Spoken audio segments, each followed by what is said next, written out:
जय हिंद विद्यार्थी मित्रांनो. मी विनोद मुंडे सर, संचालक यशवंत अकॅडमी गोकुंदा किनवट, तुम्हा सर्वांचं पुन्हा एकदा आमच्या यशवंत अकॅडमी या यूट्यूब चॅनलवर मनापासून स्वागत करतो. आणि नेहमीप्रमाणे पेपर विश्लेषण पेपर क्रमांक 5 या पेपरचं आपण आज विश्लेषण पाहणार आहोत. आणि आपला विषय आहे बुद्धिमापन चाचणी. या बुद्धिमापन चाचणीवर पेपर क्रमांक 5 मध्ये जे 25 प्रश्न आपण टाकले होते त्या प्रश्नांचं आज सविस्तर विश्लेषण तुम्हाला आजच्या या व्हिडिओमध्ये पाहायला मिळणार आहे. अतिशय सोप्या भाषेमध्ये, अतिशय म्हणजे एकदम साध्या भाषेमध्ये या प्रश्नांचं विश्लेषण आपल्याला पाहायला मिळणार आहे. त्यामुळं सर्वांनी आजचा हा जो व्हिडिओ आहे तो अगदी शेवटपर्यंत पाहणं गरजेचं आहे. जसं आपण न वेळ घालवता आता पहिला प्रश्न पाहू. बघा, पहिला प्रश्न काय म्हणतो बेटा. पहिला प्रश्न आहे की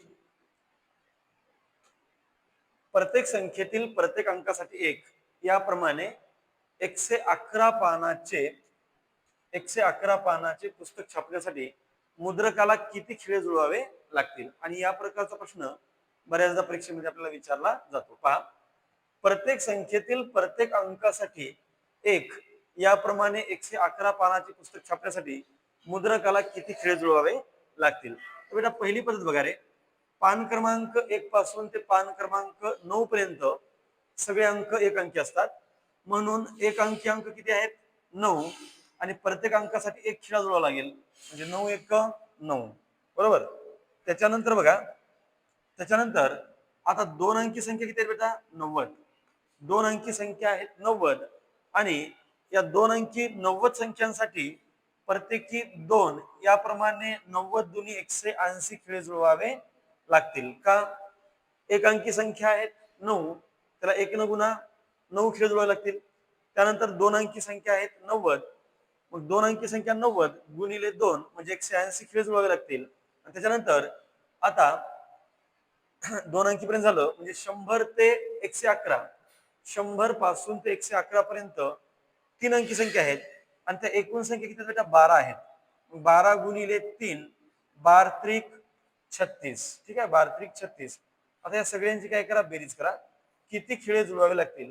9 आणि 6 15 ला 5 हातचे 1, 8 आणि 1 9, 9 आणि 3 12 ला 2 हातचे 1 आणि 1 आणि 1 2, म्हणजे 225 खिळे जुळवावे लागतील. पर्याय क्रमांक किती आहे रे?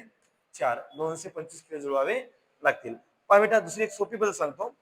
आता कधी लक्षात ठेवायचं, आपल्याला जर या प्रकारचा प्रश्न विचारला तर 100 पान क्रमांकाचं पुस्तक छापण्यासाठी 192 खिळे जुळवावे लागतात. किती?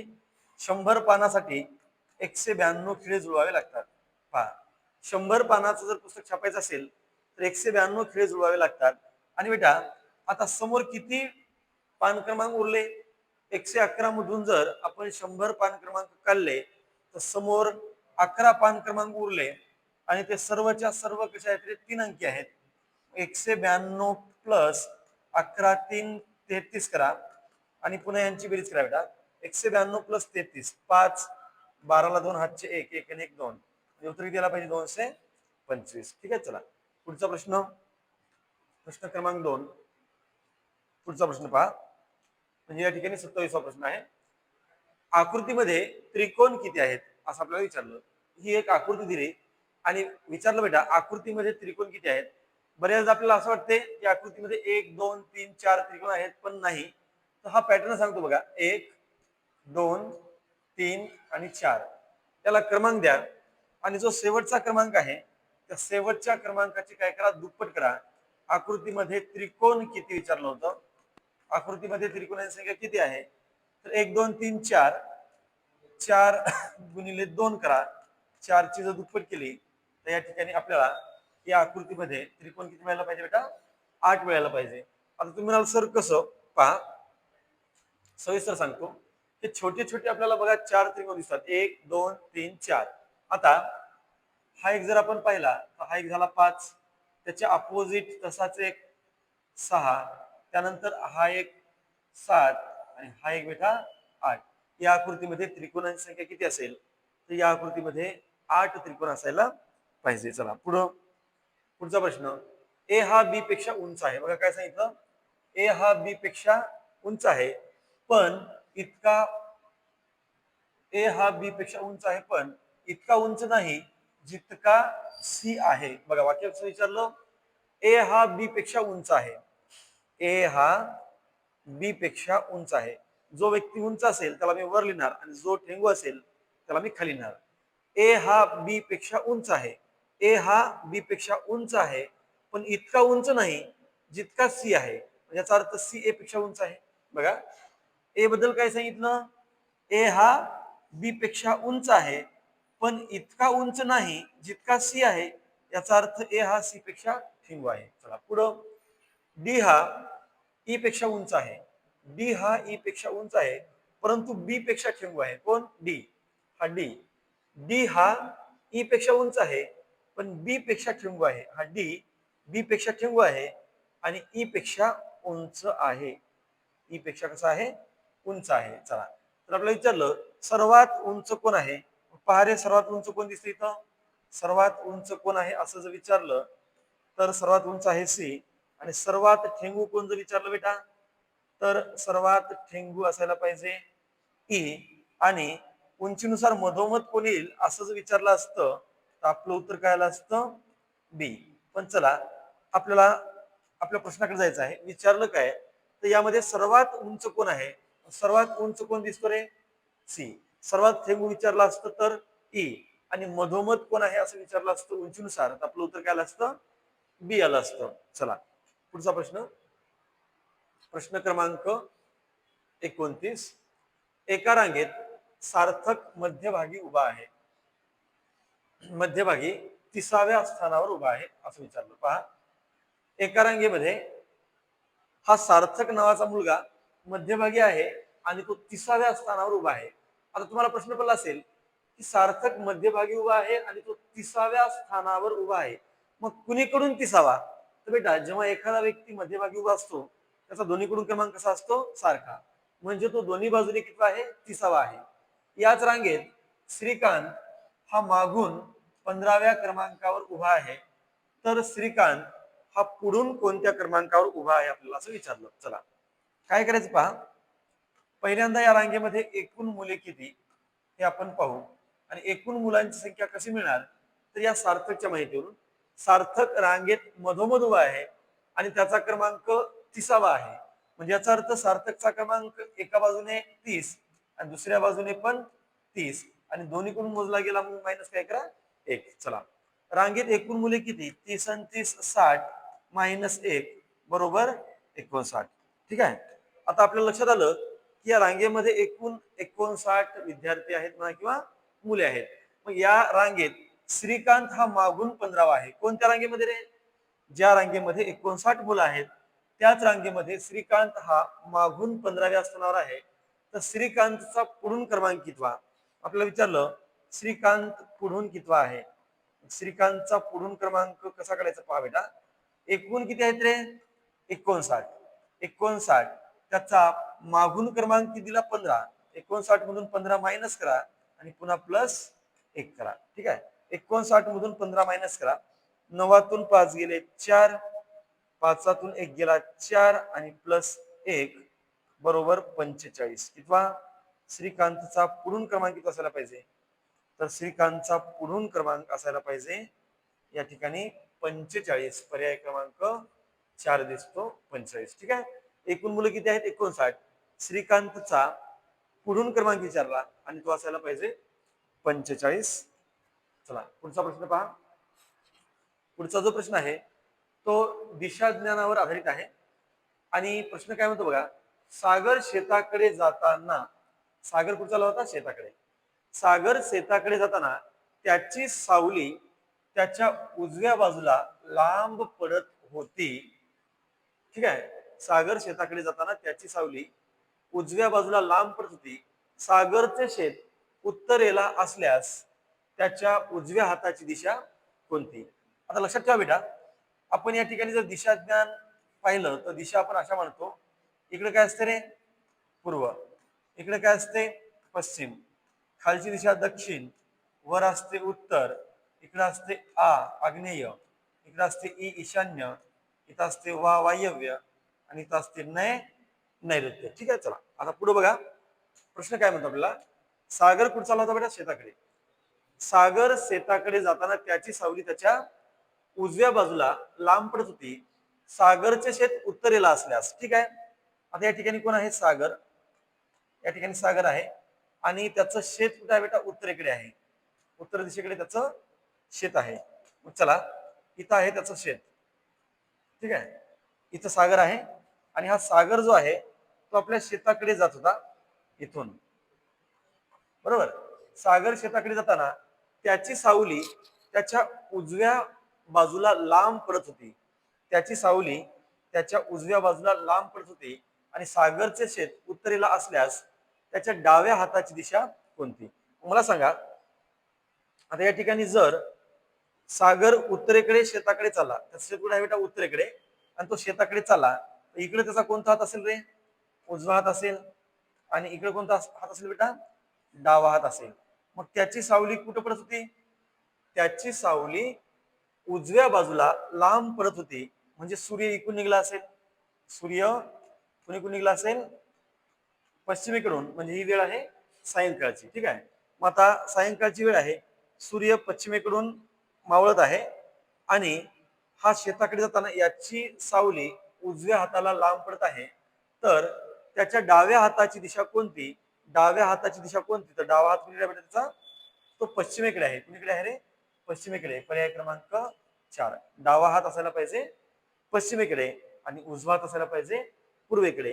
कारण त्याची सावली ही उजव्या बाजूला लांब पडत असेल तर समजायचं डावा हात आहे तो आहे पश्चिमेकडे आणि उजवा हात विचारला असता तर पूर्वेकडे. ठीक आहे, चला पुढचा प्रश्न पहा. आता माझी आई, माझी आई, माझी आई काय सांगितलं रे, माझी आई तुझ्या वडिलाची, तुझ्या वडिलाची बहीण लागते. बघा या ठिकाणी माझी जी आई आहे ती तुझ्या वडिलाची कोण लागते, बहीण. म्हणजे या दोघांच्या मध्ये बरोबर चिन्ह द्या, बरोबर. माझी जी आई आहे तुझ्या वडिलाची बहीण लागते. म्हणजे हे दोघं काय झाले, ही बहीण आणि हा भाऊ.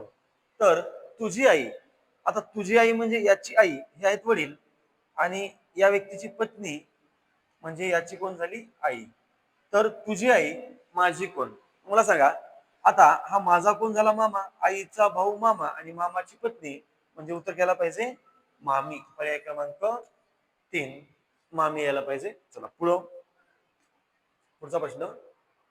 सकाळी 8:15 वाजता सुरू झालेला क्रिकेटचा सामना 4.25 तास चालला, तर तो सामना किती वाजता संपला असेल. बघा सकाळी 8:15 वाजता किंवा 8:15 म्हणा, सकाळी 8:15 वाजता सुरू झालेला क्रिकेटचा सामना 4.25 तास चालला, तर तो सामना किती वाजता संपला असेल. चला बेटा, आता सामना कधी चालू झाला होता रे, सकाळी 8:15. ठीक आहे, 8:15 सामना सुरू झाला आणि तब्बल तो सामना 4.25 तास चालला. मग 4.25 तास म्हणजे 4 तास आणि 15 मिनिट. तर तो सामना किती वाजता संपला असेल असं आपल्याला विचारलं. 8:15 ला सुरू झाला आणि 4.25 तास चालला. 15 आणि 15 किती होणार आहे, 30. आणि त्याच्यानंतर 8 आणि 4 किती बेटा, 12. म्हणजे आपण असं म्हणू शकतो की सामना हा दुपारी 12:30 संपला असेल. पर्यायामध्ये आहे का बघा बरं, पर्यायामध्ये आहे 12:30. ठीक आहे, 12:30 या टायमिंगला तो सामना संपलेला असेल. पुढं प्रश्न क्रमांक 33 पाहता काय आहे. 9 जसे 100 आणि त्याच्यानंतर विचारलं की 10 जसे काय, 10 जसे काय. ठीक आहे, चला बेटा. आता बघा 9चा आणि 10चा जो संबंध असेल याला म्हणू आपण पहिलं पद. 9ला म्हणा पहिलं पद आणि 100ला म्हणायचं दुसरं पद. मग पहिल्या पदाशी जो संबंध असतो दुसऱ्याचा आहे ना, पहिल्याचा दुसऱ्याशी जो संबंध असतो तोच संबंध असतो तिसऱ्याचा चौथ्याशी. मला सांगा या ठिकाणी 9 आणि 100चा काय संबंध असेल बेटा. या 9 मध्ये एक प्लस करा, 9 मध्ये 1 प्लस करा आणि पुन्हा त्याचा वर्ग करा. 9 प्लस 1 10 आणि 10चा वर्ग 100. आता आपण काय करू, 10 मध्ये 1 प्लस करू.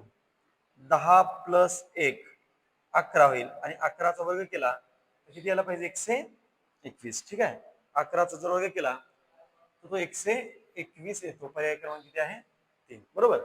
9 अधिक 1 10 आणि 10चा वर्ग 100. मग 10 अधिक 1 11, 11चा वर्ग 121. पर्याय क्रमांक 3. चला, प्रश्न क्रमांक 34. खालीलपैकी कोणत्या वर्षात फेब्रुवारी महिना 29 दिवसाचा असेल? खालीलपैकी कोणत्या वर्षात फेब्रुवारी महिना 29 दिवसाचा असेल?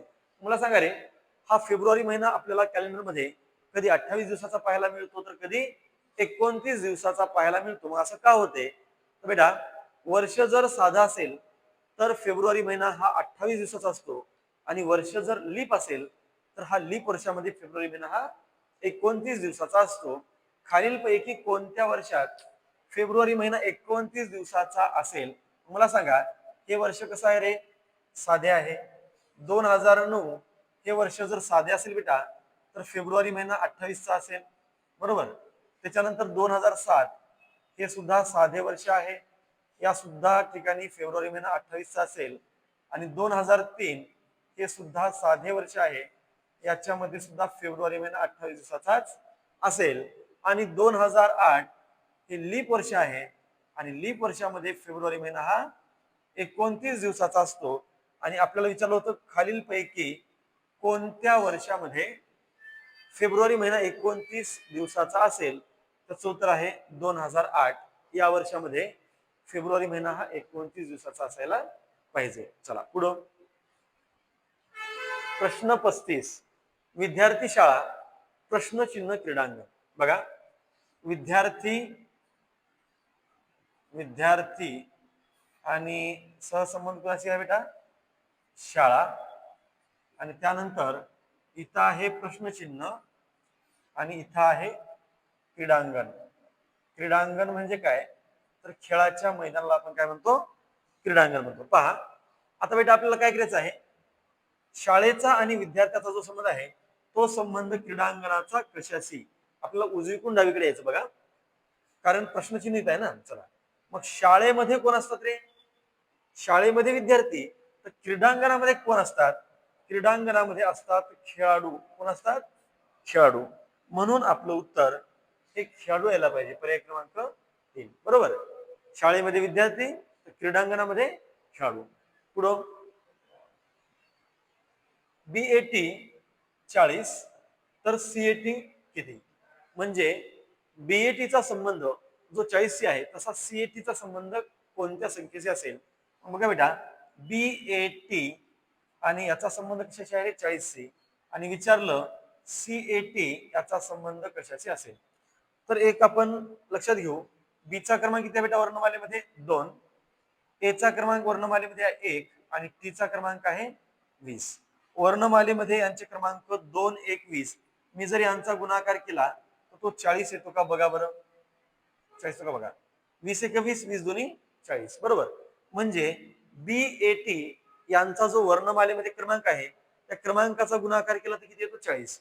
मग या ठिकाणी C चा क्रमांक आहे 3, A चा क्रमांक आहे 1 आणि T चा क्रमांक आहे 20. मग या ठिकाणी यांचा जर आपण गुणाकार केला 20 1 20 आणि 20 3 60, हे उत्तर मला मिळायला पाहिजे. मग पर्यायामध्ये आहे का बघा, आहे. पर्याय क्रमांक 2 किती आहे बेटा, 60. ठीक आहे.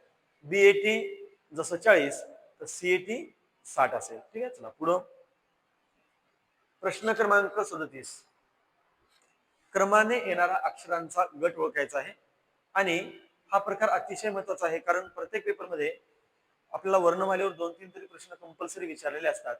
आता याच्यामध्ये सगळ्यात महत्वाचं काय असते पहा बेटा, तर वर्णमालेमध्ये कोणत्या वर्णाचा क्रमांक काय आहे हे आपल्याला माहित पाहिजे. जसं ANO हा पहिला गट, EQQ हा दुसरा गट आणि ITS हा तिसरा गट आणि समोरचा गट आपल्याला काय करायचा आहे, शोधायचा आहे. तर मी त्यासाठी पहिल्यांदा काय करतो पहा, पहिल्यांदा मी काय करणार, तर या ठिकाणी क्रमांक देतो. जसं की A चा क्रमांक 1 आहे, वर्णमालेमध्ये N चा क्रमांक 14 आहे, O चा क्रमांक 15 आहे, ई चा 5 आहे, क्यू चा 17, पुन्हा क्यू आहे 17, आय चा क्रमांक 9, टी चा क्रमांक 20, एस चा क्रमांक आहे 19. आता पहा बेटा, या ठिकाणी आपल्याला काय दिसते, तर इथं 1 आणि इथं आहे 5. किती प्लस झाले रे? +4. किती प्लस झाले? 4 +4 झाले. त्याच्यानंतर या ठिकाणी पहिला वर्ण कोणता आहे म्हणजे क्रमांक 9 आहे. म्हणजे इथं पण किती प्लस झाले? 4. म्हणजे 1 + 4 5, 5 + 4 9, आणि आता इथं 9 + 4 किती यायला पाहिजे बेटा? 13. क्रमांक कोणता यायला पाहिजे? 13. मग 13 क्रमांक म्हणजे कुणाचा आहे? तर वर्णमालेमध्ये 13 क्रमांक आहे एम चा. म्हणजे माझा हा पर्याय कटला आणि हा पर्याय कटला आहे ना, कारण सुरुवात झाली पाहिजे आपल्या उत्तराची एम ने. चला आता त्याच्यानंतर इथं बघा, 14 चे 17, 14 चे 17 होतात म्हणजे 3 प्लस, 17 चे 20 होतात म्हणजे पुन्हा 3 प्लस, आणि 20 + 3 23, म्हणजे इथे 23 क्रमांक. आणि 23 क्रमांक कुणाचा आहे वर्णमालेमध्ये? तर बेटा 23 क्रमांक आहे डब्ल्यू चा. कुणाचा आहे? डब्ल्यू चा. म्हणून माझा हा पण पर्याय कटला. आता खरं म्हणजे मला माझं उत्तर मिळालं पर्याय क्रमांक 4 MWU. पण तरी आपण शोधू. इथे किती प्लस झाले? 3 3 प्लस, 3 प्लस 3 प्लस 3 प्लस. आता इथं बघा, इथं आहे 15, 15 चे 17 2 प्लस, 17 चे 19 2 प्लस, 19 + 2 किती यायला पाहिजे रे? 21. आणि 21 क्रमांक कुणाचा आहे? यू चा आहे. म्हणून मला मिळायला पाहिजे MWU. पहिल्यांदा 4 4 प्लस, पुन्हा 3 3 प्लस, आणि पुन्हा बेटा 2 2 प्लस झाले आहेत. मग यानुसार जर आपण पाहिलं तर मला अक्षरगट मिळायला पाहिजे MWU. ठीक आहे, MWU. चला पुढं, X 11, फी 13, यस 17, ओ 23, आणि समोर रिकामी जागा आहे. चला आता एक लक्षात ठेवा, या ठिकाणी वर्ण पण आले आहेत आणि अंक पण आले आहेत. आपण पहिल्यांदा बघू वर्णामध्ये काय संबंध आहे. बेटा एक्स चा क्रमांक वर्णमालेमध्ये किती आहे? 24. एक्स चा क्रमांक वर्णमालेमध्ये 24, फीचा आहे 22, एस चा क्रमांक आहे बेटा 19, आणि ओ चा क्रमांक आहे बरोबर 19, आणि ओ चा क्रमांक किती आहे रे? 15. ठीक आहे. चला आता या ठिकाणी एका आड एक जर आपण पाहिलं तर आपल्याला वर्ण दिसतात आहे ना. मग मला सांगा 24 चे किती झाले बेटा? 22 -2, 22 चे झाले 19 -3, 19 चे झाले 15 -4. मग इथं किती मायनस दिले रे? -5. मग 15 - 5 किती येतील? 10. 15 - 5 10, आणि 10 क्रमांक कुणाचा आहे बेटा? जे चा. 10 क्रमांक कुणाचा आहे? जे चा. बरोबर. बघा 24 चे 22 2 मायनस, 22 चे 19 3 मायनस, 19 - 4 15, आणि 15 - 5 10. 10 क्रमांकाचा वर्ण कोणता आहे? जे. आता त्याच्यानंतर बघा इथं 11 चे 13 + 2 है ना, 11 चे 13 + 2, 13 चे 17 + 4, 17 चे 23 + 6, आणि आता 23 + 8 बरोबर किती व्हायला पाहिजे? तर 31 यायला पाहिजे. म्हणजे पर्याय क्रमांक 3 वर्ण मिळतो जे, आणि क्रमांक मिळतो 31. पर्याय क्रमांक 3 आहे. चला पुढं, 39 वेगळी आकृती ओळखा. आता या ठिकाणी बघा आपल्याला 4 पर्याय दिले, आणि या 4 पर्यायामधून आपल्याला वेगळी आकृती ओळखायची आहे. आपल्याला असं वाटतं बरेचदा की चारही आकृत्या सारख्या आहेत, कारण एकात एक आकृती, एक आकृती मध्ये आहे, एक आकृती बाहेर, एक मध्ये एक बाहेर, एक मध्ये एक बाहेर, एक मध्ये एक बाहेर. मग याच्यामध्ये काय फरक आहे?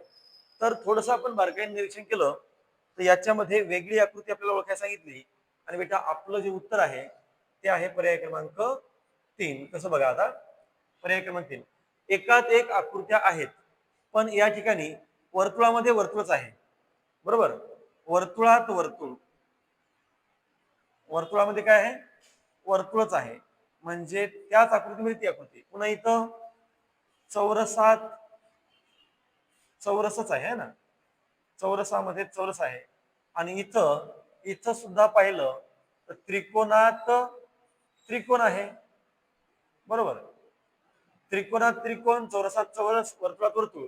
पण इथं वर्तुळात चौरस, वर्तुळात चौरस म्हणजे बाहेरची आकृती आणि मधली आकृती वेगळी आहे. बाकी तिन्ही ठिकाणी मधली आणि बाहेरची आकृती सारखी, मधली आणि बाहेरची सारखी, मधली आणि बाहेरची सारखी. इथं मात्र बाहेरची आकृती वर्तुळ आहे आणि मधली आकृती चौरस आहे. त्याच्यामुळे माझं उत्तर पर्याय क्रमांक 3 यायला पाहिजे. चला पुढं. विसंगत शब्द ओळखा. विसंगत म्हणजे गटात न बसणारा शब्द ओळखा. आता मला वाटते की याच्यामध्ये सगळ्यांना उत्तर काल असेल की आपलं उत्तर असायला पाहिजे गहू, पर्याय क्रमांक 1. विसंगत शब्द म्हणजे या 4 पर्यायापैकी 3 पर्यायामध्ये समान संबंध असेल आणि एकच पर्याय त्यांच्यापेक्षा वेगळा असेल. मला सांगा बेटा, हे शेंगदाणे, त्याच्यानंतर सोयाबीन आणि तीळ यांना आपण तेलबिया म्हणतो. काय म्हणतो? तेलबिया है ना. हे तेलबिया आहे, त्यांच्यापासून तेल मिळते. आणि हे जे गहू आहे बेटा, ते कडधान्य आहे. काय आहे रे? कडधान्य आहे. ठीक आहे. मग शेंगदाणे, सोयाबीन आणि तीळ यांना आपण तेलबिया म्हणतो आणि हा जो गहू आहे तो कडधान्य या प्रकारामध्ये मोडतो. म्हणून गहू हा शब्द त्यामध्ये वेगळा असला पाहिजे. चला प्रश्न क्रमांक 41. 10, 15, 25, 45, 85 प्रश्नचिन्ह. 10, 15, 25, 45, 85 आणि प्रश्नचिन्ह आहे. चला क्रमाने येणारी संख्या आपल्याला ओळखायची आहे. आता आपण जर पाहिलं तर या ठिकाणी आपल्याला संख्यांचा चढता क्रम दिसतो. मग तो कोणत्या नियमाने असेल पहा.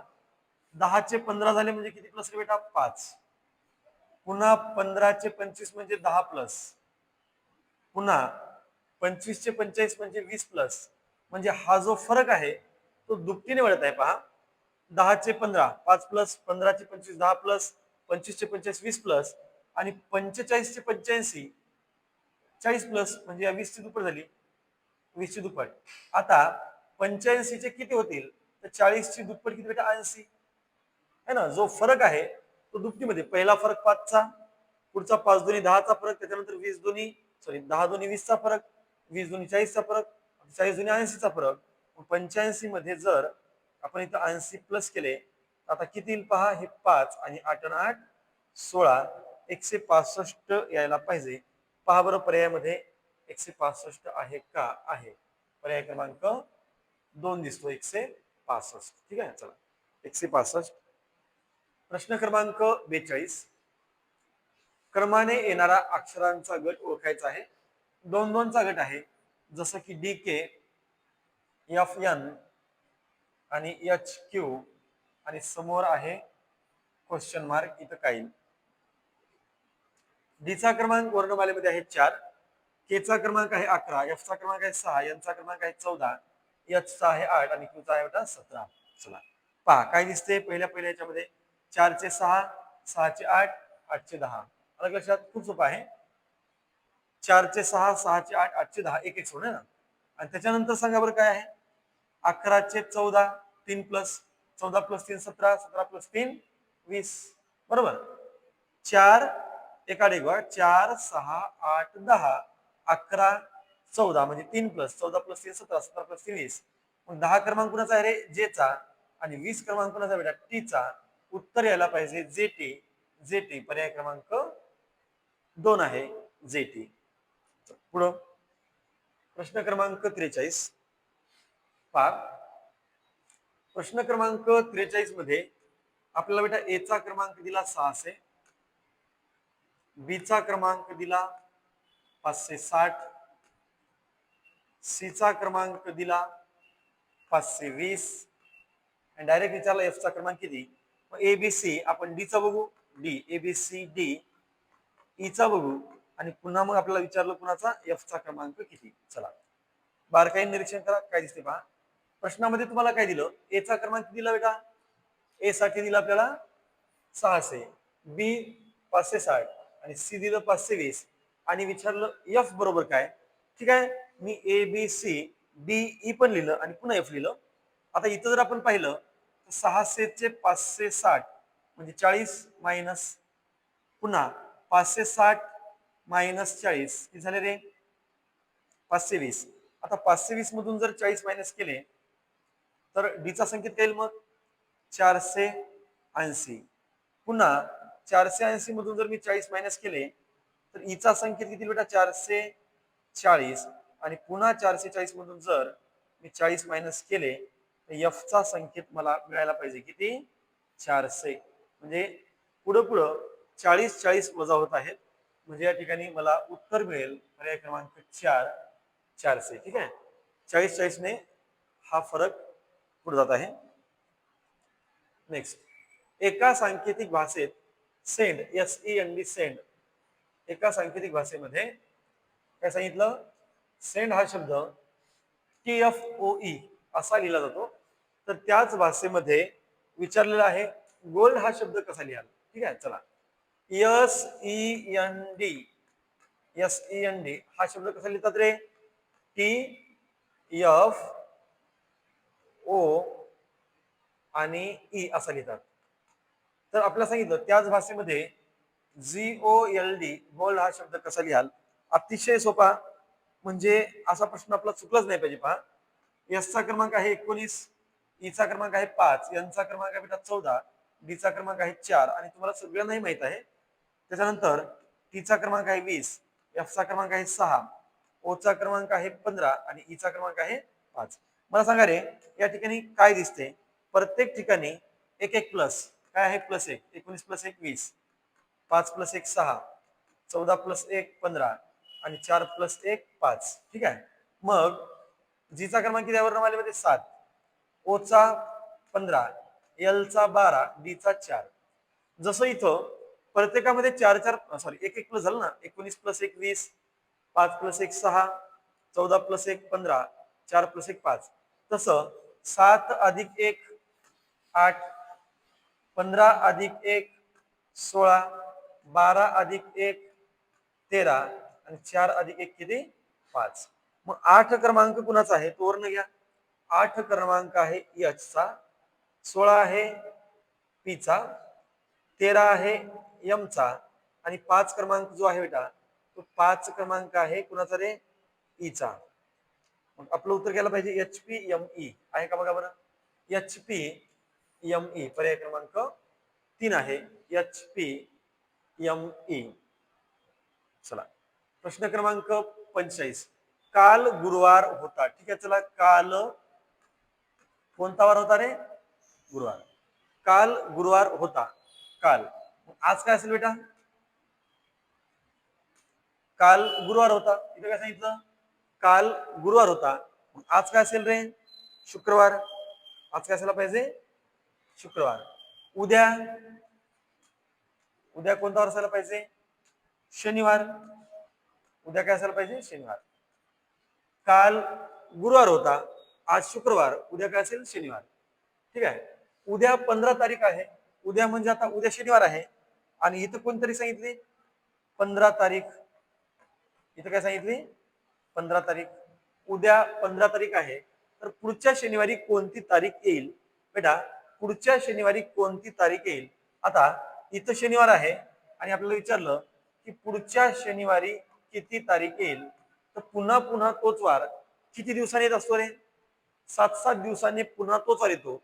मग उद्या जर 15 तारीख आहे तर पुढच्या शनिवारी कोणती तारीख येईल.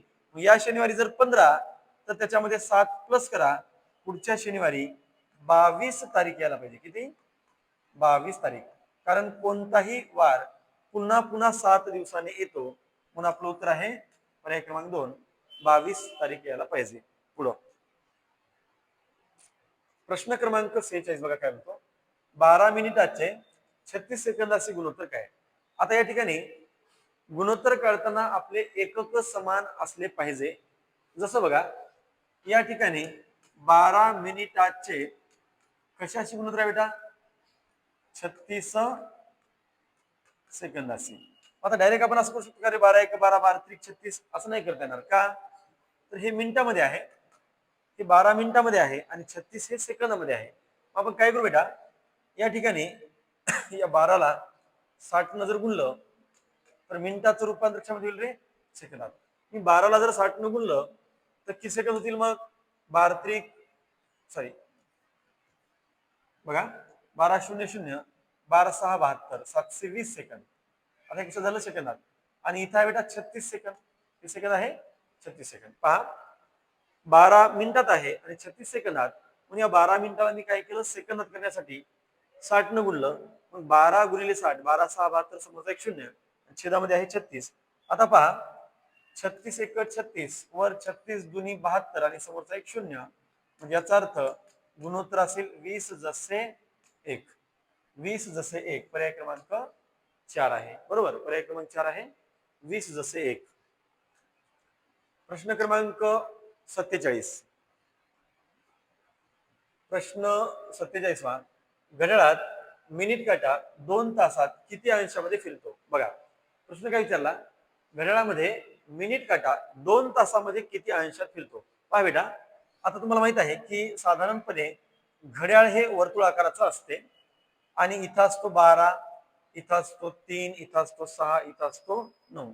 हे सगळ्यांना माहित आहे, बाकीचे अंक मी आता लिहिणार नाही. चला घड्याळामध्ये मिनिट काटा 2 तासामध्ये किती अंशामध्ये फिरतो?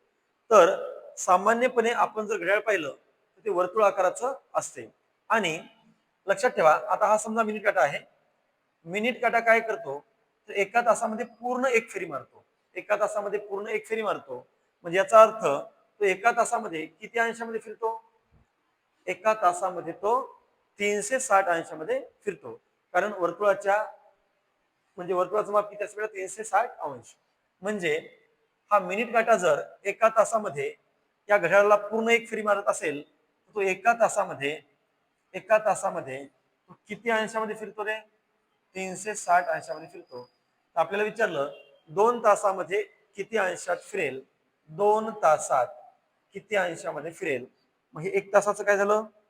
2 तास दुप्पट झाले गुणिले 2 तर 360 ची पण काय करा दुप्पट करा म्हणजे 720 अंशामध्ये फिरतो. किती अंशामध्ये?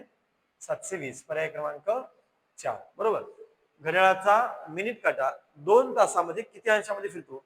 एका तासामध्ये 360 तर 2 तासामध्ये 720. जर 3 तासामध्ये विचारलं असतं तर मी याची काय केली असती? तिप्पट केली असती. चला पुढं प्रश्न क्रमांक 48. अशोकचे 11 वर्षापूर्वी 21 वर्ष वय होते तर तो किती वर्षांनी 50 वर्षाचा होईल? बघा प्रश्न असा आहे अशोकचं 11 वर्षापूर्वी वय किती होतं बेटा? अशोकचं 11 वर्षापूर्वी वय 21 वर्ष होतं. अशोकचं आजचं वय बघा किती असेल? अशोकचं आजचं वय किती? तर अशोकचं 11 वर्षापूर्वी वय होतं 21. 11 वर्षापूर्वी 21. मग 21 मध्ये 11 प्लस केले तर आजचं वय किती असेल त्याचं?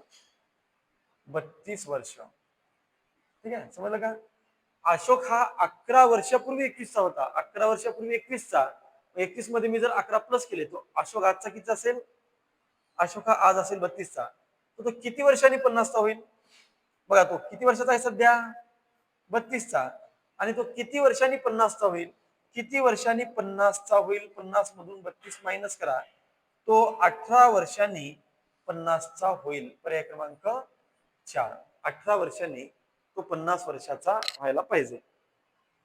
प्रश्न क्रमांक 49. प्रश्न क्रमांक 49. सकाळी मानसी बागेत उभी असताना तिची सावली तिच्या उजव्या बाजूला होती तर ती कोणत्या दिशेला तोंड करून उभी आहे? आता मला सांगा बेटा इकडं असते पूर्व दिशा, डावीकडे असते पश्चिम, खालची दिशा असते दक्षिण, वर असते उत्तर. आणि आता सांगा मला वेळ कोणती आहे? तर सकाळची. सकाळची वेळ म्हणजे सूर्य पूर्वेकडून उगवतोय ना, ही सकाळची वेळ आहे. आणि सकाळी मानसी एका बागेमध्ये उभी असताना तिची सावली तिच्या उजव्या बाजूला पडली. मला सांगा वेळ जर सकाळची असेल तर कुठल्याही वस्तूची किंवा व्यक्तीची सावली ही पश्चिमेला पडते आणि वेळ जर सायंकाळची असेल कुठल्याही व्यक्तीची आणि वस्तू सावली ही पूर्वेला पडते. मग सकाळची वेळ आहे म्हणजे सूर्य इकडं उगवला आहे पूर्वेकडे आणि मानसी बागेमध्ये उभी असताना तिची सावली तिच्या उजव्या बाजूला होती. तिची सावली तिच्या उजव्या बाजूला होती. आता बघा ही मानसी ॲरो म्हणजे तिचं तोंड आता मी खालच्या दिशेने दाखवलं. मग मला सांगा तोंड जर खाली असेल ही बाजू कोणती रे? उजवी आणि ही बाजू कोणती बेटा डावी. आता सकाळी मानसी बागेमध्ये अशी उभी असताना तिची सावली तिच्या उजव्या बाजूला होती. तिची सावली तिच्या उजव्या बाजूला होती तर विचारलं तिचं तोंड कोणत्या दिशेला आहे. बघा ॲरोची दिशा कोणीकडे दिसते आपल्याला दक्षिणेकडे, म्हणजे तिचं तोंड दक्षिणेकडे असायला पाहिजे. पर्याय क्रमांक 1 बरोबर, पर्याय क्रमांक 1 असेल. शेवटचा प्रश्न, प्रश्न क्रमांक 50. प्रश्न क्रमांक 50 बघा. एका कार्यक्रमात उपस्थित असणाऱ्या 10 वक्त्यांनी प्रत्येकाने प्रत्येकाशी एकदा गळाभेट केली. आपण हस्तांदोलन पाहिलं, पण हा प्रश्न आपल्याला गळाभेट म्हणतो. पण बेटा हस्तांदोलनामध्ये आणि गळाभेटीमध्ये काही फरक नाही. एका कार्यक्रमामध्ये 10 वक्ते उपस्थित होते आणि प्रत्येक वक्त्याने प्रत्येकाशी एकदा गळाभेट केली तर किती गळाभेट होतील, किती गळाभेट होतील. आपल्याला माहित आहे वक्त्यांची संख्या 10 गुणिले मागची संख्या 9 भागिले 2. त्यालाच आपण काय म्हणतो आपल्या भाषेमध्ये n कंसामध्ये n-1/2 हस्तांदोलनाची संख्या काढण्याचं सूत्र आहे. म्हणजेच 10 गुणिले 9 भागिले 2 2×5 = 10 आणि 9×5 = 45. किती गळाभेटी व्हायला पाहिजे, 45 गळाभेटी व्हायला पाहिजे. पर्याय क्रमांक 2 आहे, 45 गळाभेटी होतील. तर विद्यार्थी मित्रांनो, तुम्हाला हा आमचा आजचा व्हिडिओ जर आवडला असेल तर आमच्या यशवंत अकॅडमी या युट्यूब चॅनलला लाईक करा, शेअर करा, सबस्क्राईब करा. अशाच प्रकारचा आणखी एक व्हिडिओ मी आपल्यासाठी उद्या घेऊन येणार आहे. तोपर्यंत तुमची रजा घेतो. जय हिंद, जय महाराष्ट्र.